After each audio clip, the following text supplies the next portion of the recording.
Do you know that there are fighter jets in history that became more than just weapons?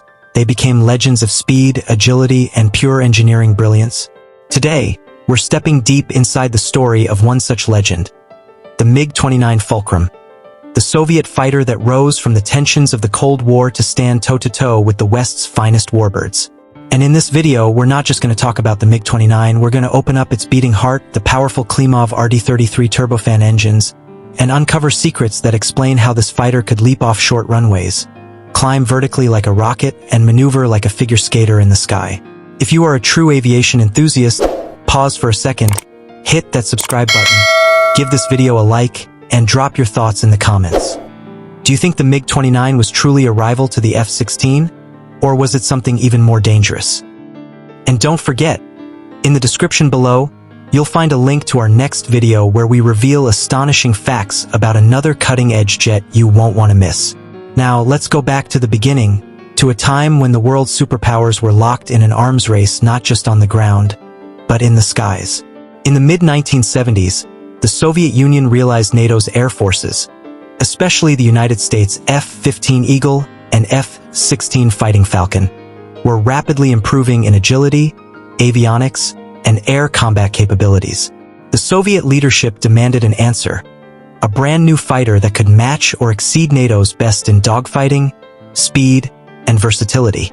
The Mikoyan Design Bureau, already famous for producing MiG fighters, began designing a high-performance, supersonic, all-weather fighter that could dominate in close-range engagements while still carrying enough punch for interception and ground attack missions. The result was the MiG-29, given the NATO reporting name Fulcrum. The name was fitting.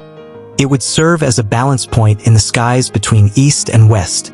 At the core of this fighter's success was its twin Klimov RD-33 turbofan engines. Each RD-33 was a marvel of compact, high-thrust engineering, a two-shaft, low-bypass design with an 8-stage axial compressor, annular combustion chamber, and a 2-stage turbine. Each engine produced around 18,300 pounds of thrust with afterburner, and when both engines roared together, the MiG-29 could reach speeds of Mach 2.25.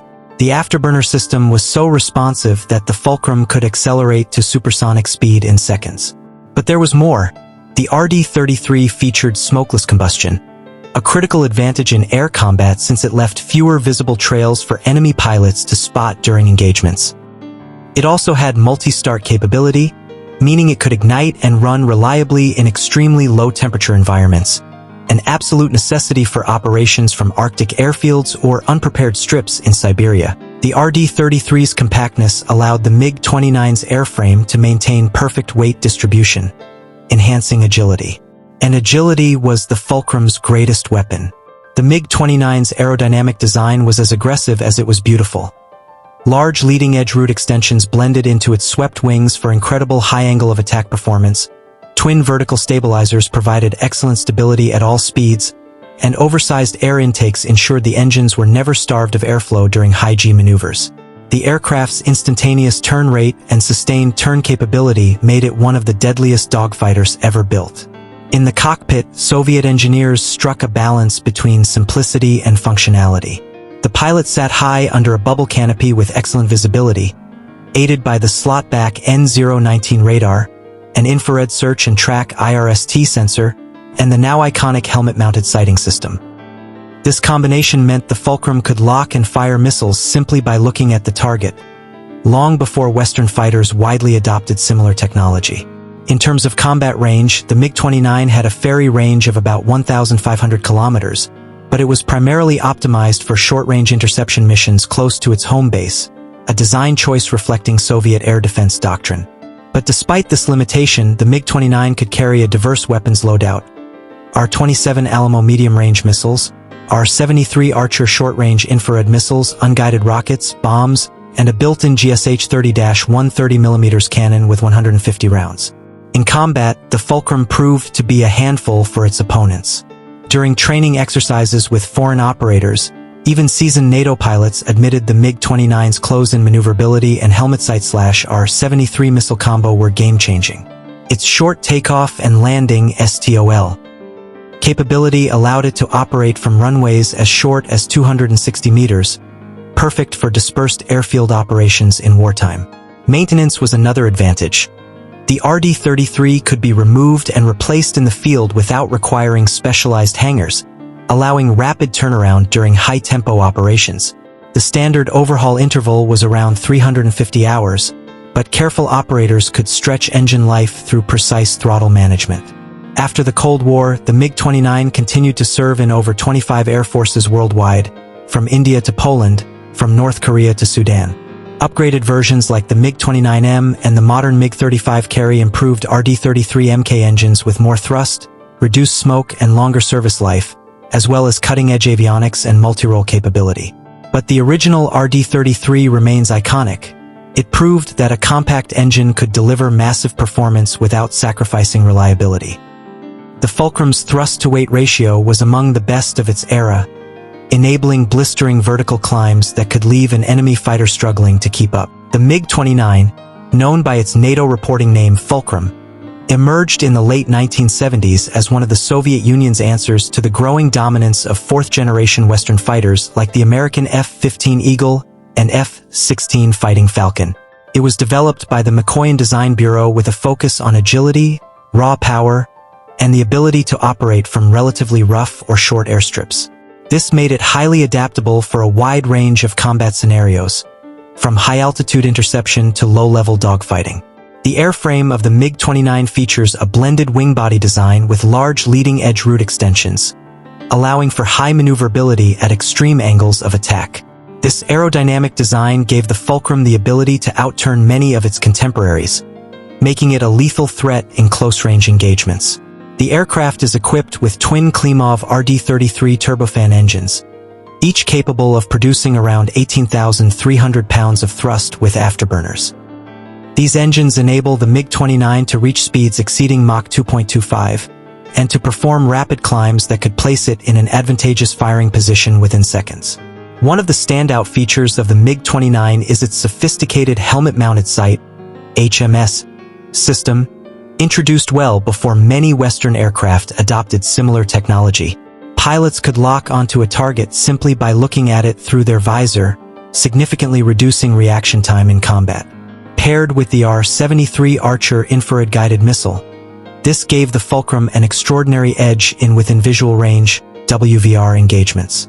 The combination of the HMS and the Archer missile became so feared that NATO later adjusted its own air combat tactics to counter it. The MiG-29's avionics suite includes a coherent pulse Doppler radar, the N019 slot back, capable of detecting and tracking multiple targets in cluttered environments. Although its detection range was shorter than that of some Western radars, it was optimized for detecting low-flying aircraft against ground clutter, a critical advantage in scenarios where adversaries tried to avoid detection by flying close to the terrain. In terms of weaponry, the Fulcrum carries a versatile loadout. It is armed with a GSH 30-130mm cannon with 150 rounds for close combat, and can carry a mixture of air-to-air and air-to-ground ordnance on 6 underwing and under-fuselage hardpoints. These include the R-27 Alamo medium-range missile, R-73 Archer short-range missile, and unguided rockets or bombs for ground attack missions.